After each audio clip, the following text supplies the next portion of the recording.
পেয়েছে কিনা but spot করা হয়নি। দ্য রেড হক্স প্রস্তুত রয়েছে, সেরাদের সেরার মতো middle of the point secure রেখেছে, বাট এবার যেন নজদিকে এসেছে নান আদার দ্যান টি4 অফিশিয়াল। লিকো এগিয়ে যাবে, একা সোলো সার্ভাইভার স্লাইডার ইউজ করছে, বা তার উপর প্রেসার গেট করতে চাইবে the Red Hawk made. Take ডাউনটা নিয়েছে টিম 2XC, পুরোপুরি ভাবে বিদায় নিয়েছে, লবি থেকে ছিটকে পড়েছে, বাট এবার টি4 অফিশিয়াল রেড হকসের উপর প্রেসার ক্রিয়েট করবেন। ক্যাপ্টেন স্নাইপার অ্যাথলিট একা লোয়ার গ্রাউন্ডে কেন লুকিয়ে আছে, সেই প্রশ্নটার অ্যান্সারই বোধহয় আমি খুঁজছি, বাট একের পর এক থ্রো বল, একের পর এক ফিজনেট, একের পর এক হামলা যেন বিচলিত করছে দ্য রেড হকসের।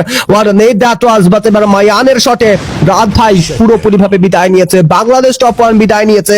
টি4 দিয়ে এগিয়ে যাবে নেজাল, 179 দ্যাট ওয়াজ টেক ডাউন নিয়েছে, প্লেট এগিয়ে যাবে, স্যামকে গিলে খেয়েছে লং সাইড থেকে সেম। মায়ান এবার বিচলিত হয়েছে, ক্যাপ্টেন ব্যাক সাইড থেকে প্রেসার ক্রিয়েট করতে চায়, একা মায়ান পিছিয়ে পড়াটাই বোধহয় শ্রেয়, পিছিয়ে পড়াটাই বোধহয় তার তরফ থেকে উত্তম ডিসিশন হতে চলছে, বাট কুটুশাল ব্লেডের এগ্রেশন থেকে বেঁচে ফিরে এত বড় সাহস কার রয়েছে। টেক ডাউন দিয়েছে মায়ান, পাল্টা ঘটে, ব্লেড বাটিতে লুটিয়ে পড়েছে, কুটুসকে টেক ডাউন দিতে চায় মায়ান।